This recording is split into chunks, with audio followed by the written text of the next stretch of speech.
इस एडवेंचरस कहानी की शुरुआत होती है अंतरिक्ष में एक बहुत ही बड़ी स्पेसशिप को दिखाते हुए। इसका नाम स्टारशिप होता है, जिसके अंदर सारे एस्ट्रोनॉट्स अंतरिक्ष की गहराइयों में सफर कर रहे थे। ये एक ऑर्गेनाइजेशन होती है जो हम इंसानों द्वारा ही बनाई गई थी, जिनका काम होता है कि ब्रह्मांड में घूम घूम कर अलग अलग प्लैनेट की खोज करना और चारों तरफ शांति बनाए रखना। अब हमें यहाँ स्टारशिप इंटरप्राइजेस का कैप्टन जिम दिखाया जाता है, जो कुछ अजीब टाइप के एलियंस से समझौते की बात कर रहा था। दरअसल बात ये थी कि ये एलियंस अपने दुश्मनों के साथ लड़ाई करके अंतरिक्ष में काफी कचरा और धमाका कर रहे थे। इसीलिए जिम उन्हें कन्विंस कर रहा था कि आप लोग झगड़ा मत करो। युद्ध ना करने के लिए जिम ने उन एलियंस को एक बहुत ही पावरफुल वेपन का एक टुकड़ा दे दिया था, पर वो एलियंस किसी की बात नहीं सुनने वाले थे, खास करके किसी इंसान की। उन एलियंस ने तो उल्टा कैप्टन जिम पर ही हमला करना स्टार्ट कर दिया। कैप्टन जिम पूरी तरीके से उन एलियन से घिर चुके थे। तब तक जिम ने अपने स्टारशिप पर मैसेज भेज दिया था कि उसे टेलीपोर्ट कर लिया जाए, और अब जल्द से जल्द जिम को स्टारशिप के ऊपर बुला लिया जाता है। जिम अगर थोड़ी देर और वहाँ पर रुकता तब वो सारे एलियंस उसे मार कर खा जाते। जिम जब अपने एस्ट्रोनॉट्स की पूरी टीम के पास आता है तब उसने वो एडवांस वेपन स्पोक नाम के एक दूसरे एस्ट्रोनॉट को दे दिया था। जिम ने स्पोक से कहा कि तुम इस वेपन के टुकड़े को किसी अच्छी जगह पर छुपा दो। जिम की टीम इसी तरीके से अंतरिक्ष में घूमती और शांति बनाने का काम किया करती। उन्हें तो पृथ्वी पर से निकले हुए 950 दिन बीत चुके होते हैं। अब यहाँ कैप्टन जिम अपनी पूरी एस्ट्रोनॉट्स की टीम और स्टारशिप को लेकर यूएसएस के अंतरिक्ष में बनाए गए एक बहुत ही बड़े हेडक्वार्टर की तरफ चले गए थे, क्योंकि उन्हें आगे के सफर के लिए कुछ रिसोर्सेस वहां से लेने थे। यहाँ पर यूएसएस ऑर्गेनाइजेशन ने ये हेडक्वार्टर किसी प्लैनेट पर इसीलिए नहीं बनाया ताकि पूरे ब्रह्मांड में कोई ऐसा ना सोचे कि यूएसएस किसी के ऊपर निर्भर है। एक तरह से यूएसएस आर्टिफिशियल प्लैनेट क्रिएट करके चारों तरफ अपना दबदबा बनाना चाहता था। कैप्टन माइक और उनकी स्टारशिप उस हेडक्वार्टर पर जल्द से जल्द लैंड हो जाती है, लेकिन कुछ ही देर बाद हमें अंतरिक्ष में दिखाया गया कि एक अनजान स्पेसशिप यूएसएस हेडक्वार्टर की तरफ बढ़ रही है। देखने पर लग रहा था कि वो स्पेसशिप क्रैश होकर लगातार नीचे गिर रही है, पर सही समय पे यूएसएस ऑर्गेनाइजेशन की सिक्योरिटी ऑफिसर्स ने उस स्पेसशिप को लैंड करा दिया होता है। लेकिन स्पेसशिप के अंदर क्या मौजूद है और उसका यहाँ आने का रीजन क्या है, ये सारी चीजें पता की जा रही थी। अब यहाँ यूएसएस ऑर्गेनाइजेशन की लीडर कैप्टन जिम से बात करते हुए ये कह रही थी कि तुम्हारी अब तक की परफॉर्मेंस बहुत ही ज्यादा अच्छी है, इसीलिए कुछ ही सालों के अंदर तुम्हें यूएसएस ऑर्गेनाइजेशन का नया चीफ सेक्रेटरी बना दिया जाएगा। हालांकि कैप्टन जिम इस बात से बहुत ही ज्यादा खुश हो, लेकिन जिम ने लीडर से रिक्वेस्ट की कि उसके कैप्टन की पोजीशन से हटने के बाद वो पोजीशन सिर्फ और सिर्फ स्पोक को दी जाएगी, क्योंकि उसके अंदर कैप्टन बनने की सारी क्वालिटीज मौजूद हैं। अब हमें यहाँ स्पोक दिखाया जाता है जो यूएसएस हेडक्वार्टर के यॉर्क टाउन में आ गया था। स्पोक को तो कुछ ही दिनों पहले पता चला था कि उसके फादर अब मर चुके हैं। साथ ही साथ किसी अनजान वजह से स्पोक की गर्लफ्रेंड हुरा ने उससे ब्रेकअप कर लिया था। स्पोक पूरी तरीके से कंफ्यूज होता है कि वो क्या करे। अब हमें यहाँ वो अनजान स्पेसशिप दिखाई जा रही थी जो कि यूएसएस हेडक्वार्टर पर आकर गिरी होती है। सिक्योरिटी ऑफिसर्स ने जब चेक किया तब उस स्पेसशिप के अंदर एक फीमेल एलियन मौजूद थी। पूछताछ करने पर एलियन ने अपना नाम क्लैरा बताया। देखने से तो वो बहुत ही ज्यादा डरी लग रही थी। क्लैरा बताती है कि मैं और मेरी टीम स्पेस में एक मिशन करने के लिए निकले थे, लेकिन नेबुला प्लैनेट तक पहुंचने के बाद किसी अनजान एलियन सिविलाइजेशन ने उनके ऊपर हमला कर दिया। देखते ही देखते क्लैरा के सारे टीम मेंबर्स मारे गए, लेकिन वो कैसे भी अपनी जान बचाकर यहाँ पर आके लैंड हो गई। कैप्टन माइक को ये मिशन बहुत ही ज्यादा पेचीदा और इंटरेस्टिंग लग रहा था, इसीलिए कैप्टन ने डिसाइड किया कि हमारी स्टारशिप की पूरी टीम क्लैरा के साथ जाकर नेबुला प्लैनेट पे चेक करेगी। वो लोग क्लैरा के साथ निकल पड़ते हैं स्टारशिप के अंदर नेबुला प्लैनेट पर अपनी छानबीन करने के लिए। हालांकि स्टारशिप की एडवांस टेक्नोलॉजी ये बता रही थी कि इस नेबुला प्लैनेट पर तो कोई जीवन है ही नहीं। फिर आखिर क्लैरा की टीम पर हमला किसने किया? कुछ देर तक स्टारशिप नेबुला प्लैनेट के ऑर्बिट में घूमते ही रहती है, पर तभी अचानक पीछे से बहुत ही छोटे छोटे स्पेसशिप आकर स्टारशिप के ऊपर हमला करने लगे थे। उनकी क्वांटिटी बहुत ही ज्यादा होती है, जो लगातार कैप्टन जिम के शिप पर हमला करके उन्हें डिस्ट्रॉय करते जा रहे थे। बहुत ही कम समय में स्टारशिप के कई सारे सिस्टम्स काम करना बंद कर दे रहे थे। कैप्टन जिम और स्पोक को जल्द से जल्द कुछ करना पड़ेगा, नहीं तो उनकी स्पेसशिप स्पेस में ही ब्लास्ट हो जाएगी। दरअसल ये सारा काम क्राउन नाम की एक बहुत ही निर्दयी एलियन का होता है, जो अपनी पूरी सेना के साथ स्टारशिप पर हमला इसीलिए कर रहा था ताकि क्राउल कैप्टन जिम से वही हथियार का टुकड़ा ले सके जिसे कि जिम ने शुरुआत में एलियंस को ऑफर किया था। क्राउल के हाथ में वो वेपन लग जाता है, लेकिन स्पोक यहाँ पर अपनी जान की बिल्कुल भी परवाह नहीं करता और उन एलियंस से लड़ाई करने लग जाता है। कैप्टन जिम ने डिसाइड किया कि वो अपनी स्पेसशिप को नेबुला प्लैनेट पर जाकर लैंड करा देंगे, क्योंकि अंतरिक्ष में ब्लास्ट होने से अच्छा वो प्लैनेट के ऊपर चले जाएं। देखते ही देखते उनकी स्टारशिप नेबुला प्लैनेट की जमीन पर आ जाती है। क्राउल के लोगों ने तो स्पेसशिप के अंदर मौजूद सारे एस्ट्रोनॉट्स और इंजीनियर को बंदी बना लिया था, लेकिन यहाँ कैप्टन जिम और एंड्रयू पहले ही शिप से बाहर निकलकर एक जंगल में आ गए थे। जिम तो क्लैरा के ऊपर बहुत ही ज्यादा गुस्सा होता है और उसने तो गन पॉइंट भी कर दिया था। क्लैरा बताती है कि मुझे मजबूरी में ये सब करना पड़ा। क्राउन ने मुझे धमकी दी थी कि अगर मैं ये नहीं करूंगी तब वो मेरे सारे साथियों को मार देगा। मुझे सिर्फ तुम्हें और तुम्हारे साथियों को इस प्लैनेट पर कैसे भी लाना था। जिम को इतना तो समझ में आ गया था कि क्लैरा ये सारी चीजें जानबूझकर नहीं, सिर्फ अपने दोस्तों को बचाने के लिए कर रही थी, इसीलिए वो क्लैरा को कुछ भी नहीं करता। पर अब कैप्टन जिम और एंड्रयू को कैसे भी करके अपने बाकी एस्ट्रोनॉट दोस्तों को छुड़ाना पड़ेगा।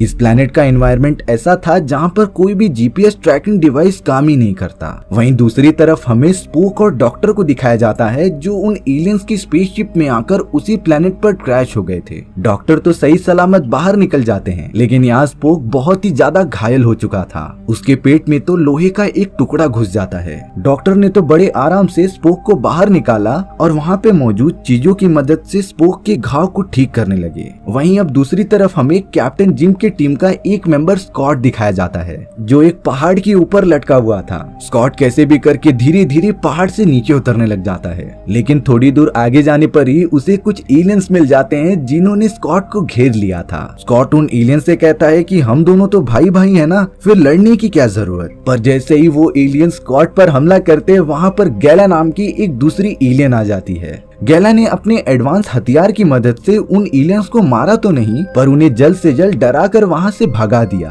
गैला स्कॉट पर भी अपनी बंदूक तान देती है, लेकिन जब उसने स्कॉट के कपड़ों पर वो निशान देखा तब पूछने लगी कि तुम कौन हो। स्कॉट बताता है कि मैं एक इंजीनियर हूँ और यूएसएस फेडरेशन के लिए काम करता हूँ। ये सुनने के बाद गैला स्कॉट को कहती है कि तुम मेरे पीछे आओ। गैला तो स्कॉट को एक बड़ी सी गुफा में लेकर आ गई थी जहाँ पर एक स्पेसशिप मौजूद होती है। ये स्पेसशिप और किसी की नहीं बल्कि यूएसएस फेडरेशन की थी, लेकिन काफी पुरानी। गैला स्कॉट से कहती है कि वो तुम्हारे दोस्तों को ढूंढने में मदद करेगी, लेकिन इसके बदले स्कॉट को ये पूरी स्पेसशिप ठीक करनी होगी, जिसका यूज करके गैला इस प्लैनेट से बाहर निकल सके, क्योंकि वो भी कई सालों से इस प्लैनेट पर फंसी हुई थी। दोनों के बीच ये डील फिक्स हो जाती है। यहाँ स्पोक के पेट में लगी हुई चोट का दर्द बढ़ता ही जा रहा था, इसीलिए डॉक्टर उसे एक सेफ जगह पर लेकर चले जाते हैं। डॉक्टर स्पोक को इस तरीके से छोड़कर आगे नहीं बढ़ सकते, इसीलिए थोड़ी देर तक उन्हें वहीं पर रुकना पड़ता है। वहीं दूसरी तरफ अब हमें कैप्टन जिम के कुछ और मेंबर्स दिखाए जाते हैं जिन्हें की अभी क्राउल के लोगों ने पकड़ा नहीं था। उनमें से एक एस्ट्रोनॉट का चिंग और दूसरे का नाम मिया होता है। चिंग और मिया को इतना तो पता चल गया था कि वो सब फंस चुके हैं, इसीलिए वो जाकर कंप्यूटर सिस्टम पे ट्राई कर रहे थे कि वो कम्युनिकेशन बिठा सके अपने और यूएसएस ऑर्गेनाइजेशन के बीच में, जिससे कि नेबुला प्लैनेट पर मदद के लिए रेस्क्यू टीम आ सके। हालांकि जब तक चिंग और मिया ये मैसेज सेंड करते तभी वहाँ क्राउल के बहुत सारे सैनिक आकर उन दोनों को पकड़ लेते हैं। उन दोनों का जुर्म पकड़े जाने पर वो सारे सैनिक क्राउल के पास उन्हें लेकर जाने लगे थे।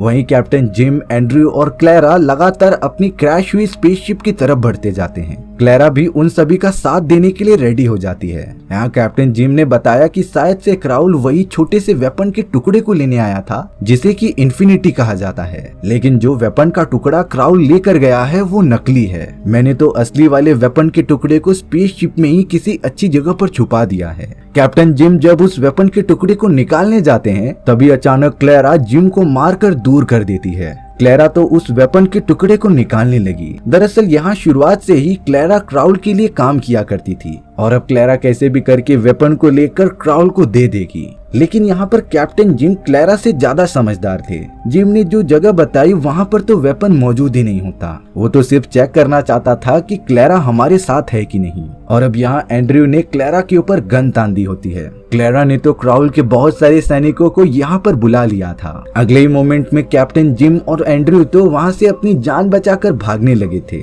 सारे एलियंस उनके पीछे पड़े होते हैं, पर वो दोनों वहाँ से बचकर भागने में ही नहीं कामयाब होते, बल्कि जिम ने तो अपने उस स्पेसशिप के अंदर जहाँ पर एलियंस मौजूद थे वो पूरी जगह डिस्ट्रॉय कर दी थी। वो दोनों तो सीधा जंगल की तरफ निकल जाते हैं। अब हमें चिंग और मिया को दिखाया जा रहा था, जिन्हें की क्राउल के सामने पेश किया जाता है। क्राउल तो बहुत ही ज्यादा गुस्सैल और खतरनाक दिख रहा था। क्राउल चिंग और मिया से कह रहा था कि बलिदान क्या होता है ये तुम्हें बिल्कुल नहीं पता। तुम जिस यूएसएस फेडरेशन के लिए आंख बंद करके काम करते हो, दरअसल वही इन सारी चीजों की जड़ है। क्राउल ने बताया कि जो मैसेज तुमने यूएसएस फेडरेशन को भेजा था वो तो कभी पहुंचेगा ही नहीं, क्योंकि पूरे प्लेनेट के चारों तरफ इनविजिबल लेयर बना दी गई है जहां से कोई भी कम्युनिकेशन नहीं हो सकता था। क्राउल ने तो चिंग और मिया के दो साथियों को पकड़कर उनकी सारी एनर्जी अपने बॉडी में एब्जॉर्ब कर ली होती है। इन्हीं सारी चीजों की वजह से क्राउल अमर रहता था। अब हमें दूसरी तरफ गैला और स्कॉट दिखाए जाते हैं, जो मिलकर स्पेसशिप को बनाने में लगे थे।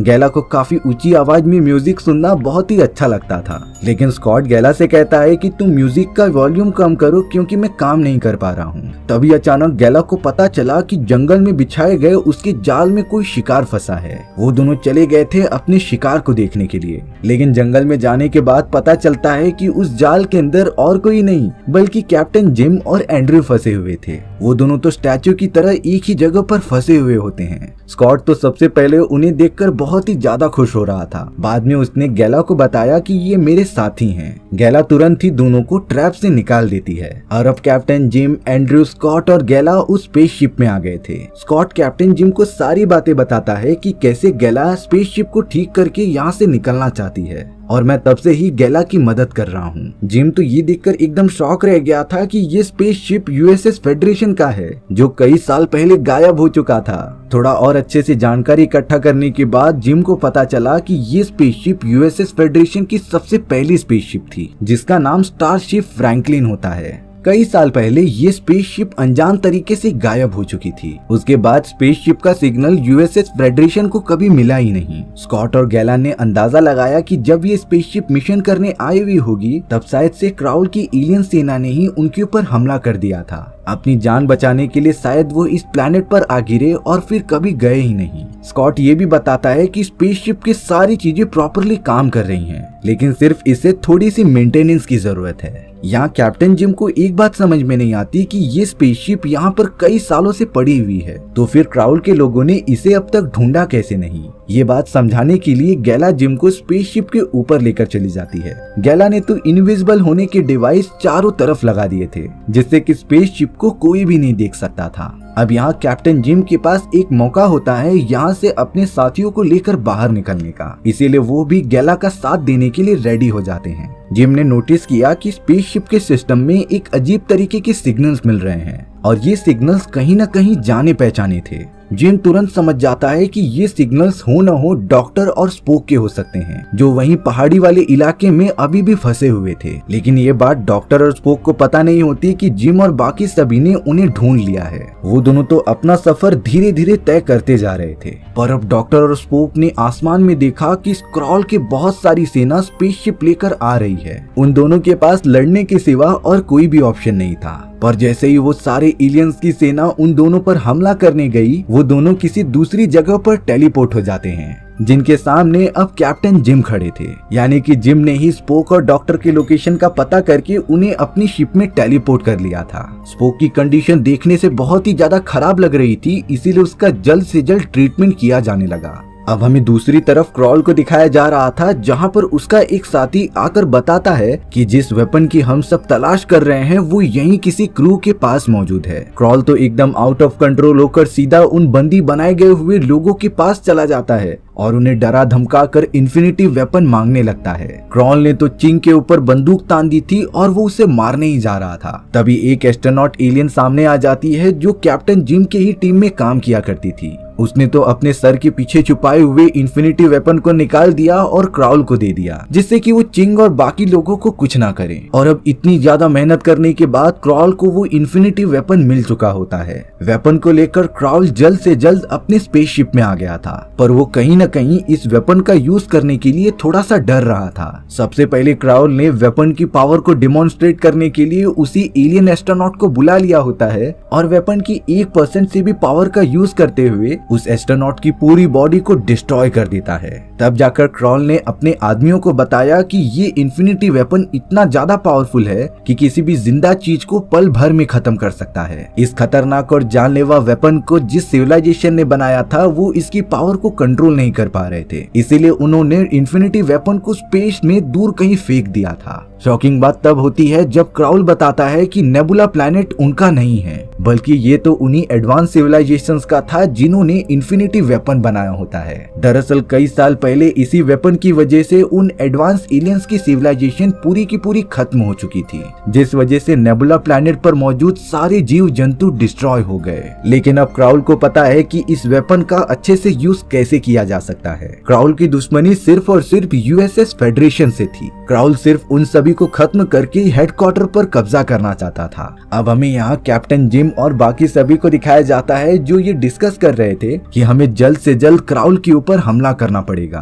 हालांकि अभी उन लोगों को ये बात पता नहीं चली थी कि क्राउल को इन्फिनिटी वेपन मिल चुका है। कैप्टन जिम बता रहे थे कि हमें अपने बाकी सभी लोगों को छुड़ा कर लाना ही पड़ेगा, पर गेला कहती है कि वो तुम लोगों के साथ वहाँ पर बिल्कुल भी नहीं जाएगी, क्योंकि क्राउल की सेना का वो बेस बहुत ही ज्यादा खतरनाक था। जो भी आज तक गया वो वापस लौटा ही नहीं। कुछ टाइम पहले गेला की भी फैमिली उस जगह पर फंसी हुई थी। गेला के फादर अपनी फैमिली को बचाने के लिए वहाँ से भागने की कोशिश कर रहे थे, लेकिन क्राउल के सैनिकों ने बड़ी बेरहमी तरीके से मेरे फादर को मार दिया। जिम को पता था कि गेला की टेक्नोलॉजी उनके काम आ सकती है, इसीलिए वो उसे लगातार मनाने लगा था। पर अब अंत में जाकर जब स्कॉट ने गेला से कहा तब वो इस बात के लिए मान जाती है। यहाँ पर स्पोक ने चिंग को एक लॉकेट गिफ्ट किया था जो कि एक जीपीएस ट्रैकिंग डिवाइस होता है, और उसी डिवाइस की मदद से उन्हें क्राउल के हेडक्वार्टर का पता चल जाता है। सबसे बड़ा सवाल था कि वो एलियंस की नजर में आए बिना उस जगह पर पहुंचेंगे कैसे। तभी जिम ने देखा कि स्पेसशिप के अंदर बहुत ही एडवांस बाइक्स रखी हुई हैं। गेला ने बताया कि हम एक एक बाइक के ऊपर इनविजिबल डिवाइस लगा सकते हैं जिससे कि वो कुछ देर के लिए गायब हो जाएंगे। कैप्टन जिम को भी ये प्लान बहुत अच्छा लगता है,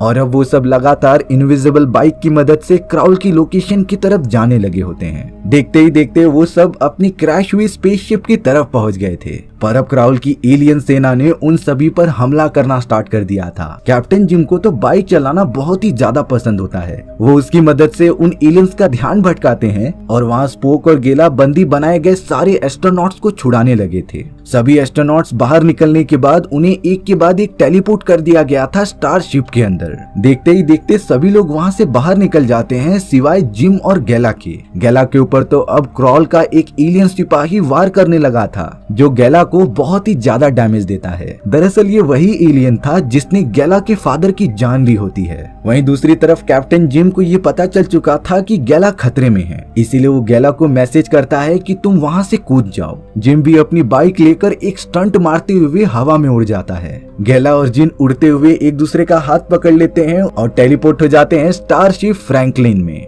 कैप्टन जिम और बाकी सब इस बात से बहुत ज्यादा खुश थे कि उन्होंने कैद हुए एस्ट्रोनॉट्स को छुड़ा लिया था। लेकिन अब गेला जिम को एक बुरी खबर देती है कि क्राउल के हाथ में वो खतरनाक वेपन लग चुका है, और अब उन्होंने देखा कि क्राउल अपनी बड़ी सी सेना लेकर अंतरिक्ष की तरफ जा रहा है। कैप्टन जिम को अंदाजा हो चुका था कि क्राउल जरूर यूएसएस फेडरेशन की तरफ गया होगा उसे डिस्ट्रॉय करने के लिए, इसीलिए अब उन सभी को कैसे भी करके क्राउल को रोकना पड़ेगा। सबसे बड़ी बात ये होती है कि ये स्पेसशिप अभी उड़ने की कंडीशन में नहीं थी, क्योंकि इसके थ्रस्टर्स में बर्फ जम चुकी होती है। लेकिन स्कॉट और बाकी सारे मेंबर्स बता रहे थे कि अगर हम स्पेसशिप को पहाड़ से नीचे गिरा दे तब अगर थ्रस्टर्स पे ज्यादा फोर्स लगने की वजह से ये स्पेसशिप चालू हो सकती थी। कैप्टन जिम ने बिना कुछ सोचे समझे ये डिसीजन ले लिया था और इसे ही फॉलो करने के लिए कहा, क्योंकि इसके अलावा उनके पास और कोई भी ऑप्शन था ही नहीं। अब तो देखते ही देखते स्टारशिप को एक पहाड़ से नीचे गिरा दिया गया था। अगर स्पेसशिप के थ्रस्टर्स काम नहीं किए तब उन सारे लोगों की मौत यहीं पर होनी थी। स्पेसशिप लगातार गहराइयों में गिरता जा रहा था, लेकिन जिम और उसकी टीम का अच्छा लक होने के कारण स्पेसशिप के थ्रस्टर्स चालू हो जाते हैं और वो अंतरिक्ष की तरफ निकल पड़ती है। कैप्टन जिम हमेशा की तरह अपनी टीम को लीड करते हुए ये बता रहे थे कि हमें यूएसएस फेडरेशन की तरफ जाना है। वहीं दूसरी तरफ क्राउल अपनी बड़ी सी सेना को लेकर यूएसएस फेडरेशन की तरफ पहुंच चुका था, जिसने बिना देरी किए उनके हेडक्वार्टर पर हमला करना स्टार्ट भी कर दिया होता है। क्राउल की स्पेसशिप की सेना इतनी ज्यादा छोटी थी कि बाकी लोग उसके ऊपर हमला ही नहीं कर पा रहे थे। कुछ ही मिनटों के अंदर यूएसएस फेडरेशन के कई सारे सेक्टर्स तबाह हो चुके होते हैं। फेडरेशन वालों के सिक्योरिटी ऑफिसर्स को मौका ही नहीं मिलता उन सभी पर हमला हमला करने के लिए। पर अब कैप्टन जिम भी अपनी स्पेसशिप लेकर उस जगह पर पहुंच जाते हैं। यहाँ स्पोक ने बताया कि हम इस तरीके से इन सारे लोगों को खत्म नहीं कर सकते। तभी अचानक स्कॉट एकदम गुस्से में कहता है कि ये सारे तो मधुमक्खी जैसे लग रहे हैं। स्पोक यहाँ पर स्कॉट की कही गई बात पर सोचने लगा था। स्पोक और बाकी टीम मेंबर्स ने भी ये नोटिस किया होता है कि ये सारे स्पेसशिप मधुमक्खी की तरह ही एक फॉर्मेशन बनाकर उड़ रहे हैं, और अगर हम किसी भी तरीके से इन सभी का फॉर्मेशन तोड़ दें तब ये सब अच्छे से फ्लाई कर नहीं पाएंगे। तभी स्कॉट को गैला का वो म्यूजिक याद आता है जिसे कि वो फुल म्यूजिक में बजाने के लिए कह दे रहा था। गैला रॉकिंग सॉन्ग को फुल वॉल्यूम में लगा देती है, जिसकी आवाज बहुत ही कम समय में चारों तरफ फैल चुकी थी। लकीली उनका ये प्लान कामयाब हो जाता है। आवाज सुनकर सारी स्पेसशिप डिस्ट्रैक्ट होने लगी थी, जिससे कि वो सारी अपने आप में ही टकरा कर डिस्ट्रॉय होती जाती हैं। आधे से ज्यादा स्पेसशिप तो डिस्ट्रैक्शन के कारण अपना रास्ता ही भूल गई थी। जब यूएसएस फेडरेशन वालों को ये बात पता चली तब वो भी अपने साइड से तेजी से सॉन्ग बजाने लगे, और अब चारों तरफ से इतनी डिस्ट्रैक्शन होने के कारण सारे स्पेसशिप एक दूसरे से टकरा जाते हैं। कुछ ही देर के अंदर ही अंदर अंतरिक्ष में तो आतिशबाजी हो रही थी। अब यहाँ पर सिर्फ क्रॉल ही बचा था, जो उस खतरनाक वेपन को लेकर यूएसएस फेडरेशन के अंदर घुस जाता है। अब हमें यहाँ देखने मिला कि क्रॉल का चेहरा अचानक से बदलने लगा है। कैप्टन जिम भी इस बात पर ध्यान देते हैं और तब उनके सिस्टम ने एक इंफॉर्मेशन प्रोवाइड की, जिसे पढ़ने के बाद कैप्टन जिम को पता चला कि क्रॉल और कोई नहीं बल्कि सबसे पहले स्टारशिप का कैप्टन था, जिसके अंदर अभी वो सब मौजूद हैं। दरअसल कई साल पहले जब क्रॉल की टीम नेबुला प्लैनेट पर लैंड हो चुकी थी, बहुत समय तक क्रॉल वहीं पर फंसा रहा, लेकिन यूएसएस फेडरेशन ने उन्हें बचाने की जरा भी कोशिश नहीं की। वहाँ के इन्वायरमेंट में रहते रहते क्रॉल अब एक एलियन में बदल चुका था, जिसके अंदर यूएसएस फेडरेशन को खत्म करने की भावना जाग चुकी होती है। क्रॉल तो उस खतरनाक वेपन को लेकर एक बिल्डिंग के ऊपर आ जाता है, जिससे कि वो यूएसएस फेडरेशन पर मौजूद सारे इंसानों को खत्म कर सके। लेकिन वहाँ सही समय पे कैप्टन जिम भी पहुंच चुके थे, जो क्रॉल को वेपन यूज करने से रोकते रहते हैं। स्कॉट और जिम ने ये सारी चीजें पहले से प्लान बना कर रखी थी। स्कॉट तुरंत ही यूएसएस फेडरेशन पर मौजूद ग्रेविटी एकदम से बंद कर देता है, जिससे कि वो दोनों हवा में उड़ने लगे थे। जिम ने इस मौके का फायदा उठाया और उस वेपन को निकालकर क्रॉल को लात मारकर अंतरिक्ष की गहराइयों में फेंक दिया। वो वेपन भी ब्रह्मांड की गहराइयों में कहीं दूर चला जाता है। यानी कि इसका मतलब ये था कि कैप्टन जिम और उसके टीम ने एक बार फिर से सारी चीजों को सॉल्व कर दिया था। धीरे धीरे यूएसएस फेडरेशन में जो भी नुकसान हुआ था वो उसे ठीक करने लग जाते हैं। कैप्टन जिम के इतने अच्छे परफॉर्मेंस के बाद उन्हें फेडरेशन का एम्बेसडर बना दिया जाता है, और वहीं स्पोक को कैप्टन की पोस्ट मिल चुकी थी। इस तरीके से हमारे एस्ट्रोनॉट हीरोज ने पूरे ब्रह्मांड को खत्म होने से बचा लिया होता है। हमारी कहानी भी यहीं पर खत्म हो चुकी थी। सो व्यूअर्स, आपको ये कहानी कैसी लगी कमेंट सेक्शन में बताना भूलना मत, और अगर आपको मेरा एक्सप्लेनेशन 1% भी अच्छा लगा होगा ना तो वीडियो को लाइक एंड चैनल को सब्सक्राइब जरूर कर देना। मिलते हैं इसी तरीके की मजेदार और एडवेंचरस कहानियों में, तब तक के लिए बाय बाय।